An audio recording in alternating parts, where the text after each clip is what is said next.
we push a little further each time.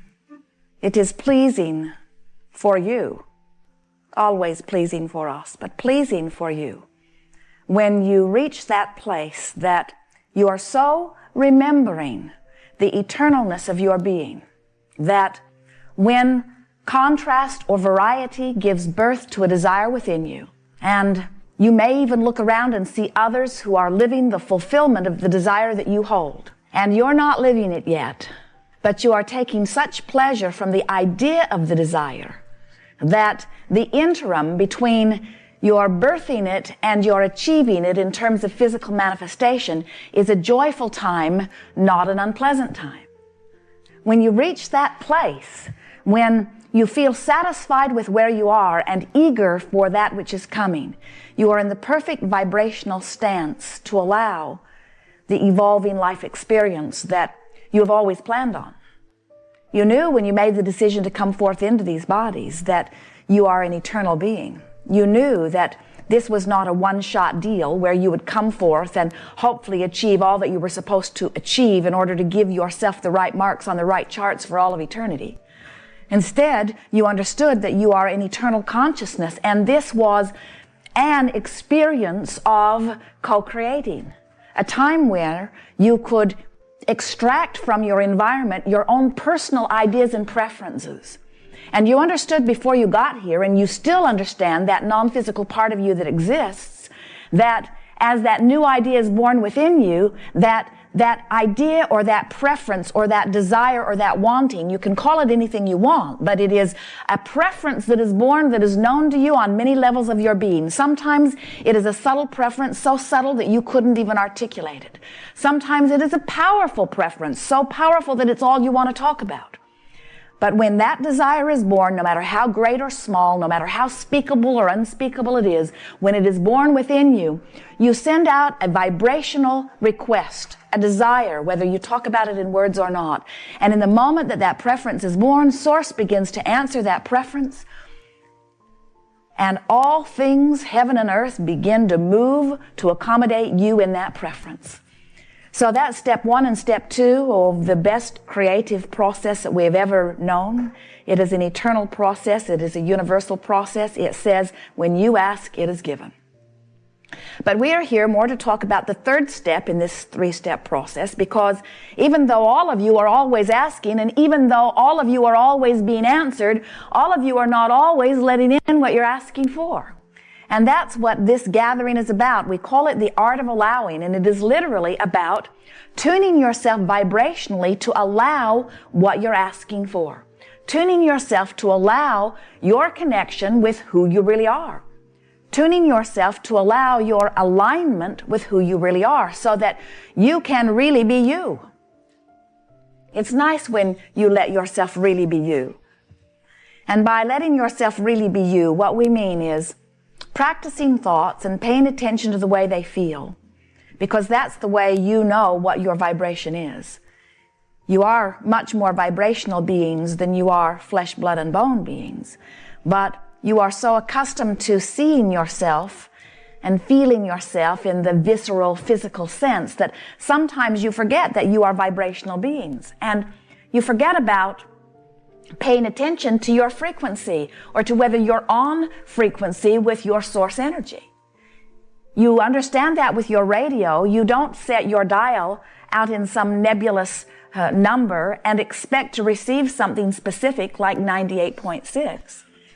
If you want to hear what's being broadcast from 98.6, you set your tuner to that same reception mode. And you can tell when you're on signal because the sound comes through loud and clear. It's a pleasurable experience. And you can tell when you've got a little static in there, when you're not right on signal. And so your emotions are those indicators for you. That's how you set your tuner to know whether you're on signal with who you really are. And the better you feel, the more on signal you are. And the worse you feel, the more off signal you are. It really is that simple. So when you hold a desire for something, a personal selfish preference, which is a wonderful thing because that's why you're here. It's why this consciousness and this personality is focused here, so that you can achieve your personal desires and summon source energy through your creative mechanism for the expansion of the universe and for your personal experience of joy. So when you identify something as your desire, that object, that state of being, that relationship, that whatever it is, has a vibrational frequency. And Source knows it, understands it, has assumed it, has concluded it from all of the intentions and preferences that you've been launching all along. In other words, every time you have an experience, you amend many of your former preferences. You can't live a moment without having an experience that causes an addition to, oh yeah, you would say, if you were talking to Source Energy with words, oh yes, I just remembered I'd like this too. A constant amending of your preference. And it is so succinctly and uniquely understood. You are so loved and so known and so understood and so answered that in the moment that you have an experience that causes a preference to shoot from you, Source Energy goes to work on lining up circumstances and events with the help of law of attraction to accommodate you in unspeakable ways. But you have to be somewhere in the vibrational proximity of what you're asking for to begin seeing any evidence of it. In other words, you can't be in a jam where you don't have enough money, where you're radiating desires all over the place, specific desires for more money or for means to get more money. Source hears it and answers it and lines things up, but you can't be in the place where you're so discouraged about not having enough money that you can allow in money. In other words, you can't be in that place of discouragement and be on signal for the receiving of what you're asking for. And that's really irritating to our physical friends. We hear you all the time because you keep saying things like, I know I'm in a terrible state of being, but couldn't you just grant me this one exception? Couldn't you just give it to me anyway, and then as soon as I get it, I'll be happy, I promise. And we say, we know you will be happier when everything that you think you want is coming into place. But we want you to be so in love with the process and so aware of the laws and so sure of your ability to achieve anything that you desire that it takes that pain or angst out of this interim place where your vibration's just a little off kilter. We want so much for you to begin practicing the achievement of vibrational alignment with who you are, and it is ever so much more helpful if you do it when you're not in a jam than when you wait until you are in a jam and then try to do it. In other words, sometimes people will have a sickness in their body and they will say, Abraham, how can I achieve wellness? And we say, well, you have to pretend wellness. You have to assume the idea of wellness. And they say, well, how could I possibly do that? I'm sick. They've diagnosed it. I've got labels pinned all over my body. How can I feel well when I'm so sick? And we say, well, you got to get your mind off being sick. That's the first thing. Well, how can I get my mind off being sick when I'm so sick? And we say, you're right. It would have been easier for you to tune yourself to the idea of wellness from a place of wellness than it is from a place of sickness. And you say, oh, now you tell me.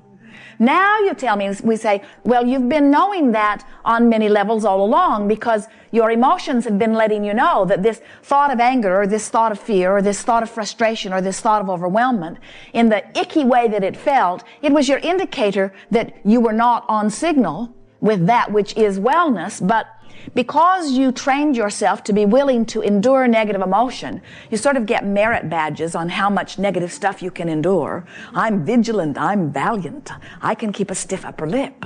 I can endure the pain. I can put my hand on a hot stove, and even though it's sizzling and frying, I'll hold it there because I'm tough, I'm strong. And we say, you're not using your guidance system in the best possible way. And if you continue to endure the negative emotion, it's going to get so impactful that it might be hard for you to get your mind off the troubles that you've manifested as a result of not listening to your guidance system sooner. But then we say no worries, because it does not matter how far from your connection you stray. In other words, how bankrupt you are, how sick you are, how deep into depression you are. It does not matter how far from source you are. You can never disconnect from source, and source is always aware of you. And by reaching for a thought that feels better, even if it only feels a little better, that is the way back out into the light. Now, our strong encouragement, especially for the majority of you who are not in that place of desperation, our encouragement is you start making a decision that you're going to practice the vibrations that feel really, really good until they are so normal to you that then it's very easy for you to return to them at any time that you want to if there should be something in your experience that causes you to stray from your connection a little bit. In other words, most of you are offering the majority of your vibration in response to what you're seeing. And so as you look around into your world, because there are those you care about, there are many who are having experiences that you would wish them not to have. As you are looking into their experiences and you are recognizing that they are living maybe less than joyful experiences, certainly you are going to feel the impact of your gaze. But if you've been practicing your alignment with who you really are, it is our promise to you that you will return to your alignment quickly and easily, because that is who you really are. You really are joyful beings who feel stable and secure, who know you are loved and who are easily able to love. You are pure positive energy in these physical bodies. You are strong and stable and secure and all-knowing, and you have come forth into this human physical experience, in this leading-edge time-space reality, not to fix a world that is broken, because this world is not broken. You have come forth into this time-space reality for the joy of the adventure, of the exploration, and the conclusion of your own personal new ideas and preferences, understanding that all that is moves in concert with you for the expansion of this time-space reality, as well as your personal individual feeling of accomplishment and experience, as well as the expansion of the universe. In other words, we are all in this together. It is a glorious leading-edge experience that you are upon. You are leading-edge creators, here to experience the joy of creating. And that is the most significant thing that we are wanting to impart to you. We want to say to you at the beginning of a gathering like this, so you got a desire that isn't fulfilled yet and you're still joyful, and we want you to unequivocally, without any hesitation, say, exactly right, Abraham. There are things I want that have not yet manifested, and I am not in pain about it. In fact, I'm in joyous anticipation of it. Look at the little ones. That's how they feel. They are so eager. They want to learn to walk, but they're not bummed out that they can't. They're looking forward to teeth, but they don't bemoan the fact they don't have any yet. They will prefer solid food, but the liquid is fine for now. In other words, they're looking forward to their learning of vocabulary and their ability to begin to explain themselves. And they're looking forward to being able to move about more freely, to get out from under the bondage of mom and dad. In other words, they are looking forward to everything that is before them, but they are not feeling lack about where they stand. And you may say, well, they don't know enough yet. And we say, they do know enough. They know enough that their exposure to their experience is going to spark within them enough desire to take them to the next logical place. And you do too. You watch your little ones as they come forth. Esther's watching her little granddaughter, Kate, and she is amazed at the speed with which she expands. From one picture to the next, as Esther is receiving them daily through the satellite dish, Esther can see stronger confidence, greater clarity, stronger determination. In other words, on a day-to-day basis, her expansion about what she can do, and more importantly, what she desires to do, is notable day to day. And sometimes we hear our human friends say, oh yes, in those early years, there's huge learning and huge expansion. And we say, it never changes for any of you.